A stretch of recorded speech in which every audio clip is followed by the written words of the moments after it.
Hello, everyone, and welcome to our webinar. Today, we are discussing Tarleton State University's Masters of Science program in Mechanical Engineering. And I'm pleased to be joined today by a faculty representative from the program, Dr. Lee. As he is going through his presentation, if you do have questions, we ask that you put them in the Q&A box or the chat box, and we will handle those at the end. But for now, I just would turn things over to Dr. Lee. Hey guys, this is Hegel Lee, and I'm a mechanical engineering faculty member, and then I serve as a program coordinator for master programs in mechanical engineering. And let's take a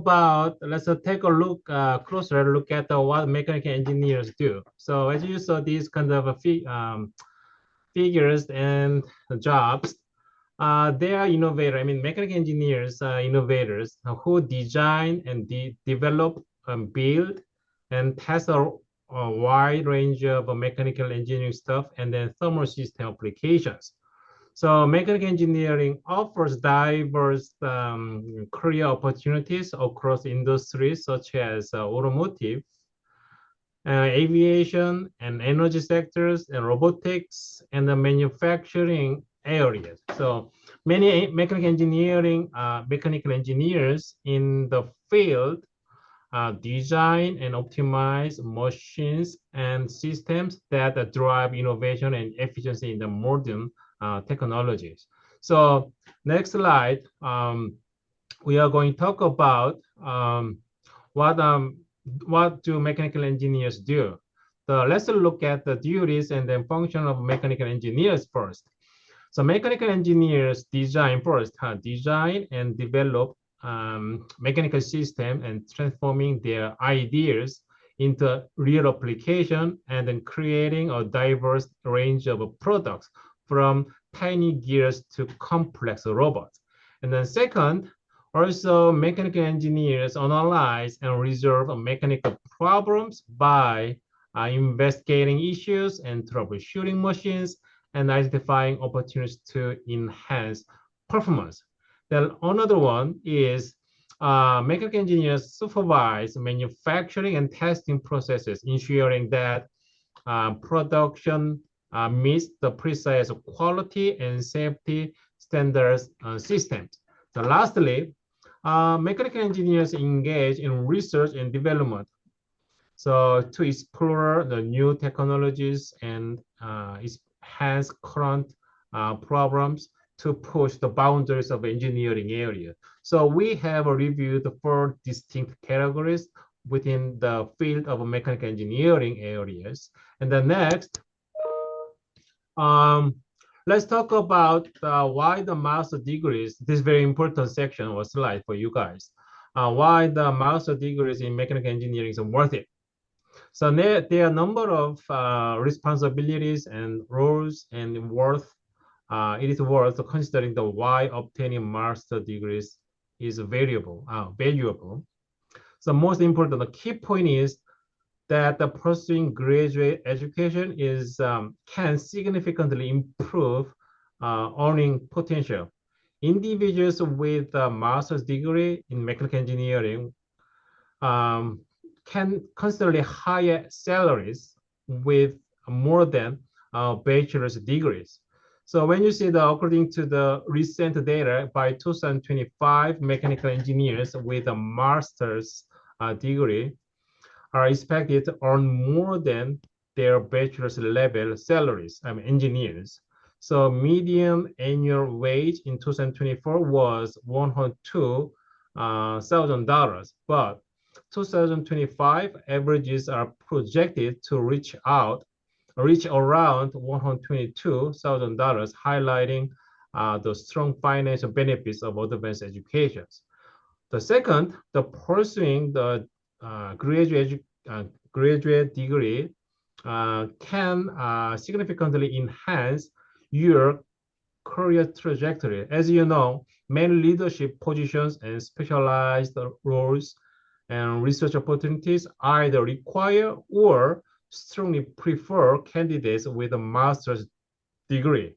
So earning these advanced credentialed demonstrates your expertise and commitment and research proficiency, giving you a clear competitive edge in the field. And also, you can deepen your specialized knowledge because the master's programs provide you opportunity for specializations in specific areas, such as you saw before previous slides, robotics and mechatronics or energy system or power plants, something like that. So acquiring in-depth expertise in these fields enhance your value and opens doors to career path. So lastly, you can also foster your personal growth and satisfaction. For many individuals, the intellectual challenges and sense of accomplishment gained through advanced study. So studies outweigh the cost and time commitment. So mastering complex engineering concepts and expanding one's knowledge can be deeply rewarding both personally and professionally. So next slide, let's talk about if you want to appear like engineers with a master program, let's talk about how you can get admission and requirements for this Tarleton State University for master degree. So first of all, for admission requirements, a bachelor's degree in mechanical engineering or related field from accredited institutions are required. But sometimes applicants don't have these kind of requirements. But individually, we'll evaluate your requirements. So based on your individual basis, you will have your admission or conditional admissions. The second, GRE is not required. It's not mandatory. So even if you don't have any GRE scores, you can apply. And then also the minimum GPA of your bachelor degree is a 2.5 as a prerequisite. But again, this is a kind of variable, depends on your work experience and then your GPA. And third, regarding the program delivery options, we have two options. So the face-to-face format at the main campus, and then also online distance learners. So students can have flexibility to start the program in either the fall semester or spring semesters. The last, for offering both thesis and non-thesis options. So program provides students with a choice between thesis and non-thesis tracks. So usually someone work for companies, they choose the non-thesis option because of flexibility of taking courses. But someone want to focus on more like a research area, they can choose kind of thesis options. So they have both options, so whatever you need. And then later, if you want to pursue a non-thesis option, and then later you can change your thesis option. So immediately you can change after after you meet your advisors. So next, when you see our course, our program offers the three different types of course delivery modes. First one, face-to-face in classes, in person course delivery modes. So usually this is favored by students who prioritize interactive learning process, particularly this involved in research and pursuing a thesis option that involves regular advisor meetings. So mostly international students are required to opt for this kind of mode. The second one, the synchronous online course delivery mode is live. So ensuring all participants enjoy the simultaneous at the same time. This mode is particularly beneficial for students located at a long distance from Stephenville, our main campus, who look for more interactive learning with the instructors.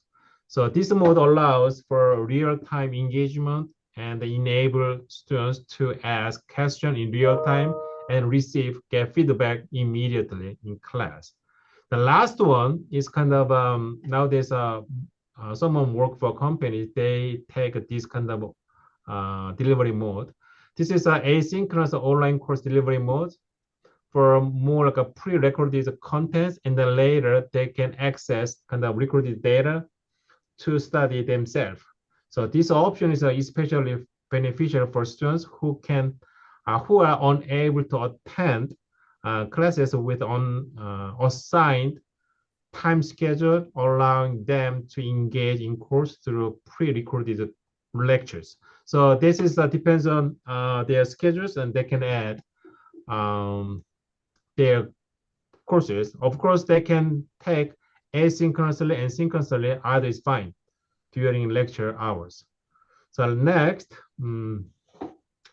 so program admission requirements.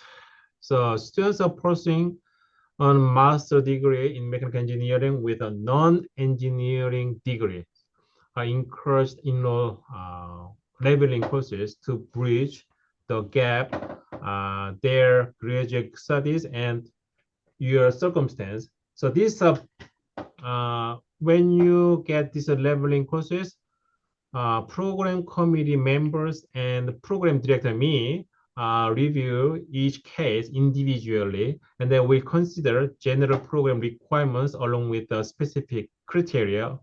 These are related mechanical engineering and mathematics and physics. So if mathematics, especially mathematics and physics, if applicants or prospective students don't have an engineering degree, they have to have this option to fulfill admission requirements. We can say more like a conditional admission by either completing certain leveling courses or participating in a post-baccalaureate program at TSU.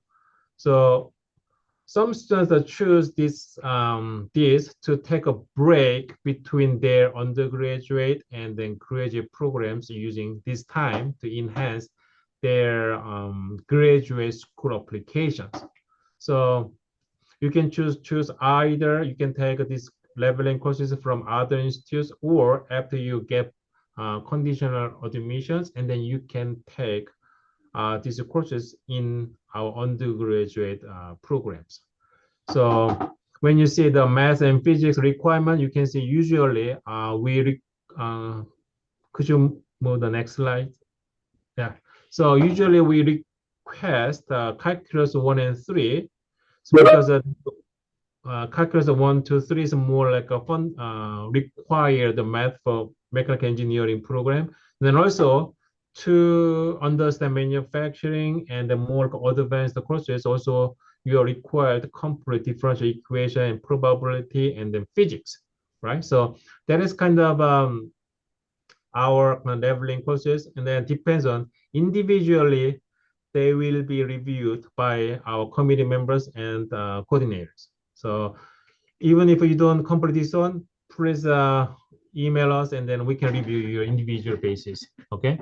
And then that is programming admission requirements. Another one, we have two different tracks, right? So students having an engineering degree or relevant degrees with a non-thesis track and thesis track. So you can see here, could you move the next?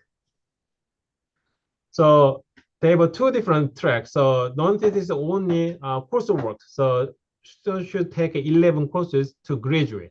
So if they take 11 credit hours, I mean the 11 courses, they can graduate with our master program, a master degree, but they should pass qualifying exam if your GPA is below 3.0. So if your GPA is 2.8, that means you should take qualifying exam, and then you should pass the qualifying exam.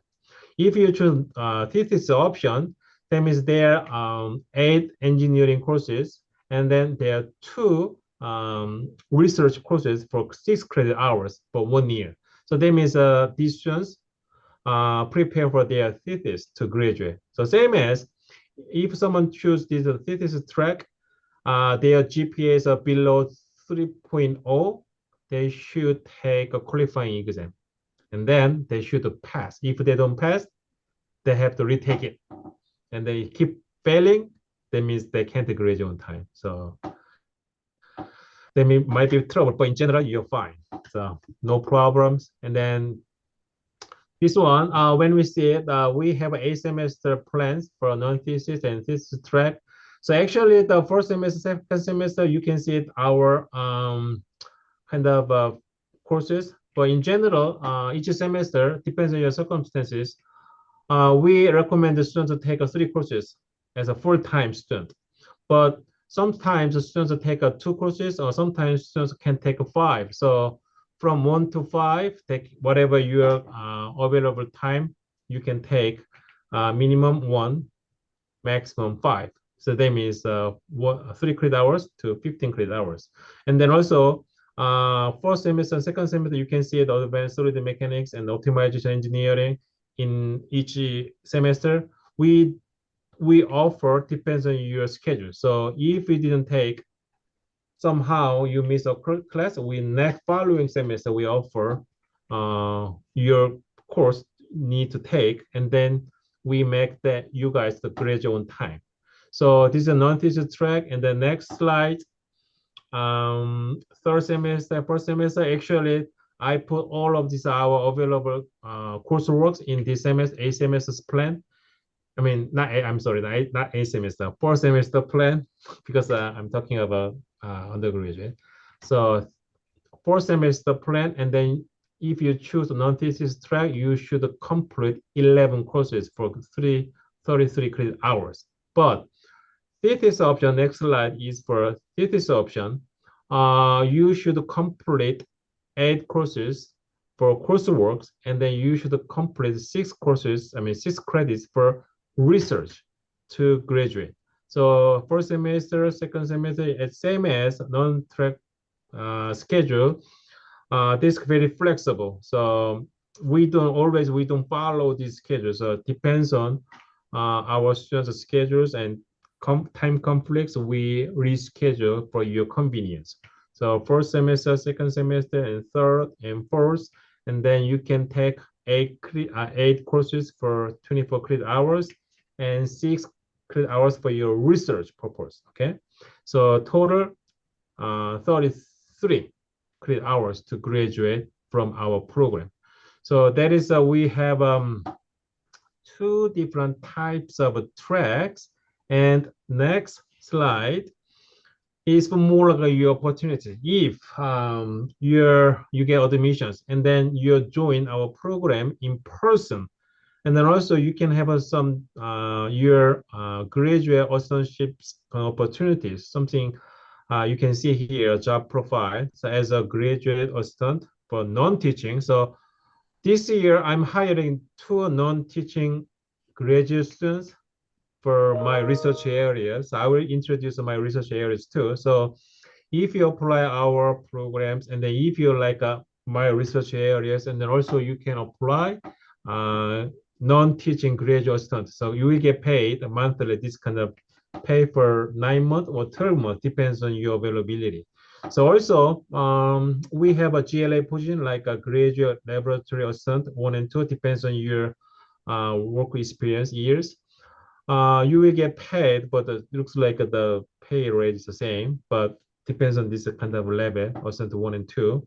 You will get paid like almost $1,600 per monthly.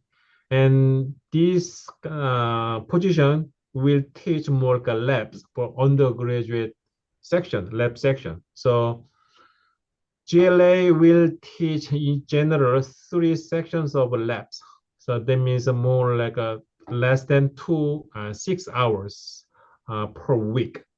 So if you have 3 sections of labs weekly, and then you can have this kind of salary monthly. So there's GLA, and then also teaching assistants, and then research assistants. So research, graduate assistant research depends on faculties kind of funding. So some faculty have a kind of external funding, so they will get paid if they're hired by faculty, and then individually they can get paid from the funding, kind of NSF funding, more like external funding agency. So that is there are possibilities you can get if you come here. And then also we have a lot of scholarship opportunities from college and universities, and then also industries.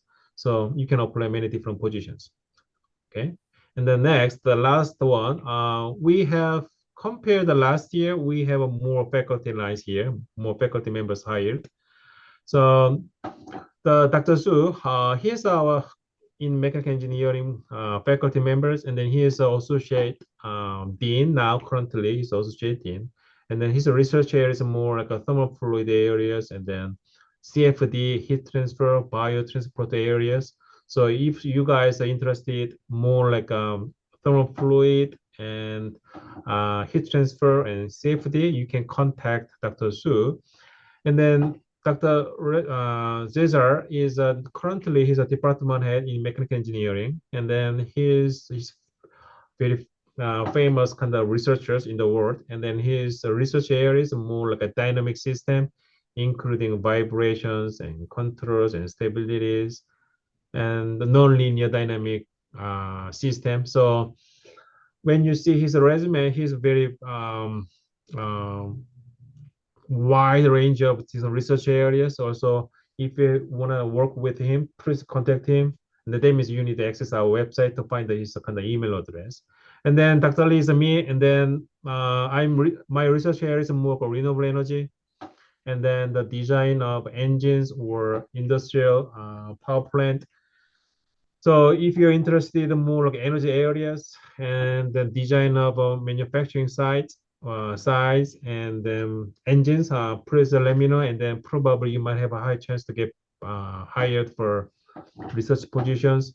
And Dr. Zabi is associate assistant dean for research for our college, and then his area is more like a smart materials.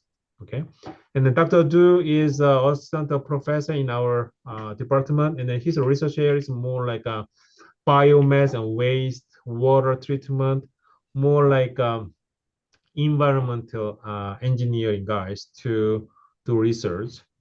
And Dr. Harescu is in not Steubenville campus faculty. He's a more like a release campus faculty. And his research area is more like similar to Dr. Zhu, more like a thermal fluid and CFD, but he's more like alternative energy areas and then biomedical applications. The last one, the new kind of face, Dr. Oimbo, he's a new faculty this year, and then he's focused more on advancing robust metallic materials and sustainable manufacturing, considering or designing hydrogen technologies. So he's a little renewable energy, but more like manufacturing and renewable technology side. So that is a total. We have 7 faculty members in mechanical engineering.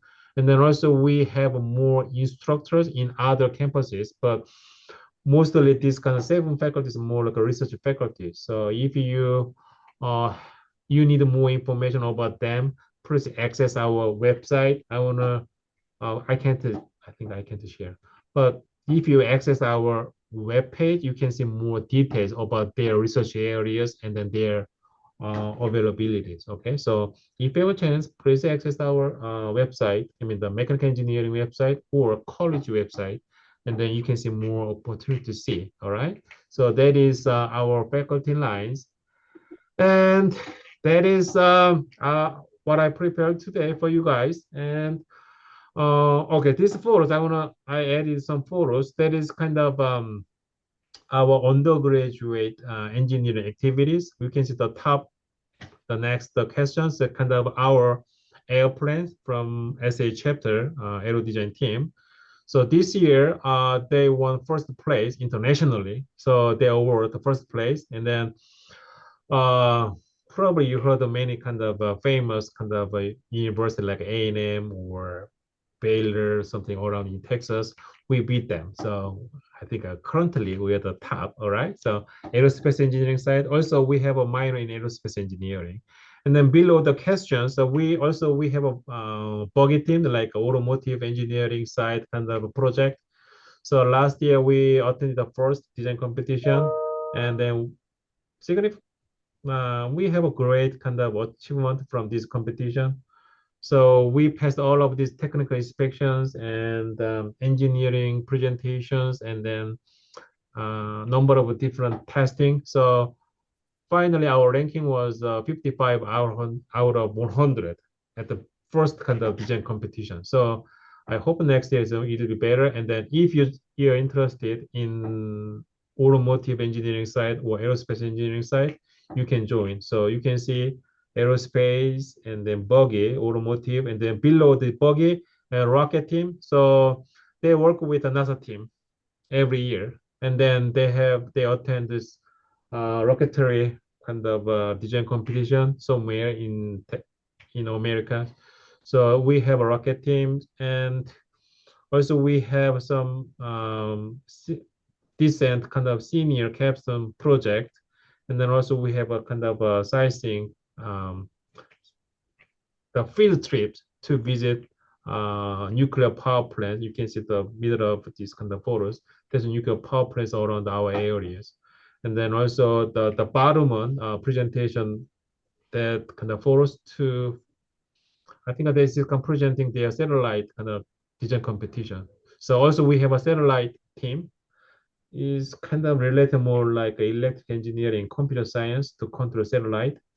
But our mechanical engineering students work for this kind of team too. So if you want to join aerospace engineering side, rocket, more like aerospace engineering, automotive, and then more like a power energy system. Also, you can join many different kind of projects with undergraduate level. So that is currently our students are doing from our undergraduate program. So if you have any questions, please let me know, and then I can answer you guys. So this is Lee, and then I can take care of all of your questions and your concerns, and then please let me know. Wonderful. Thank you so much, Dr. Lee. This was such a thorough overview of the mechanical engineering discipline and why it makes sense to pursue a master's degree if you want to advance yourself in your career. To our live audience members, if you do have questions, please go ahead and submit those using the Q&A box or the chat box. We will handle those shortly. I did have a couple of questions of my own for you, Dr. Lee. Sure. When I'm out recruiting, I am often asked about the assistantship opportunities. There's a lot of interest in those. I imagine they're very competitive. So Yes, how, completely. how would someone, you mentioned there's an application process, but aside from that, how would someone make you aware that they're interested in those positions and also make themselves most competitive to receive one of them? So nowadays, we want to hire more GLA positions. I mean GLA applicants, because the university, as you know, the university and our college support the faculty research more, the less kind of teaching.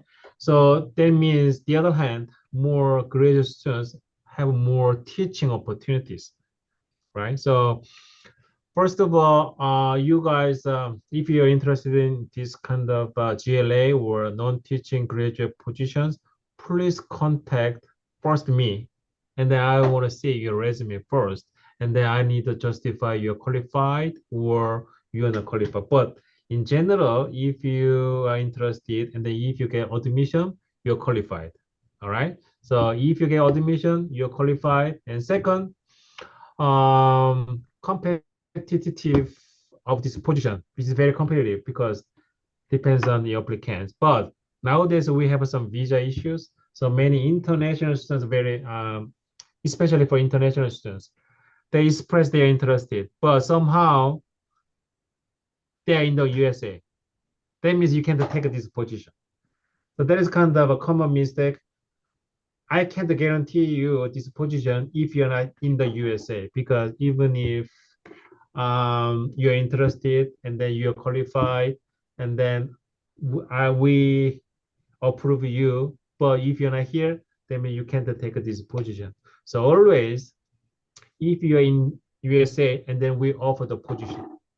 So that is the first requirement. First, your qualification. Second, you should be in the USA. And then immediately you can start to teaching. And then uh, you can get that position. The first come, first service. If you apply earlier, and then we review first, and then you can move in the USA if you're international students. Yeah. So that is not really complicated, so easy.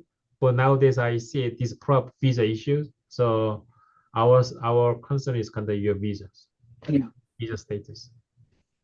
Well, I don't see any questions from our live audience members, but I'll end by asking you, why should someone consider Tarleton State University for this particular program compared to some of the other institutions? What do you think are some of our big advantages?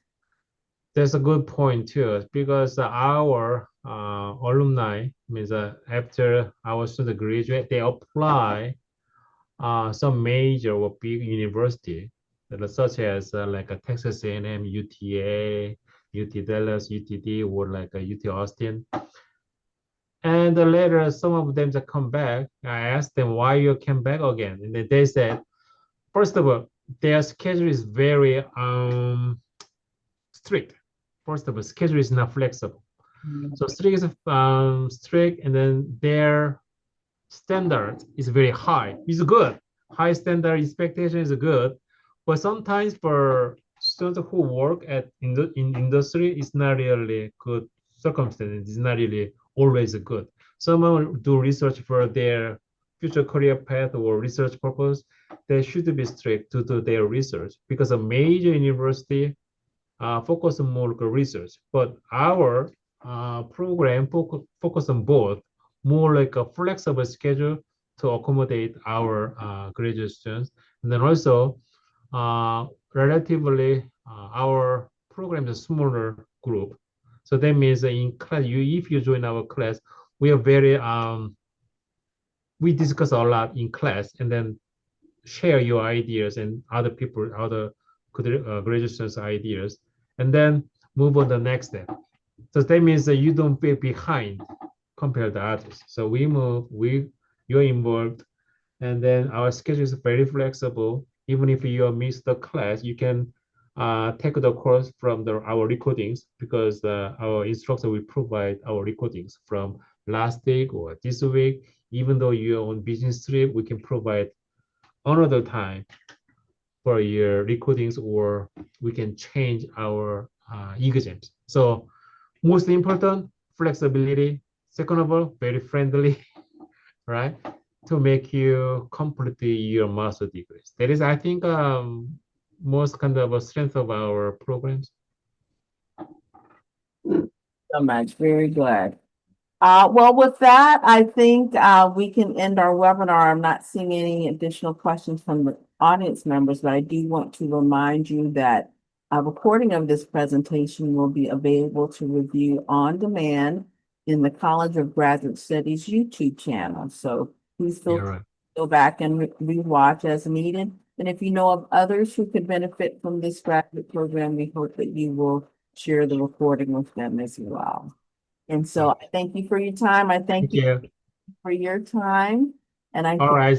So thank you for arranging this kind of a webinar. And then if you see this video, and then if you're interested in our master's program at TSU, Tarleton State University, please contact me. And then probably if I really, once I see your message, I will respond to you in a timely manner. So please, just apply this kind of program. Thank you, guys. reach out to Dr. Lee with any questions. Thank you so much, everyone. All right. Thank you.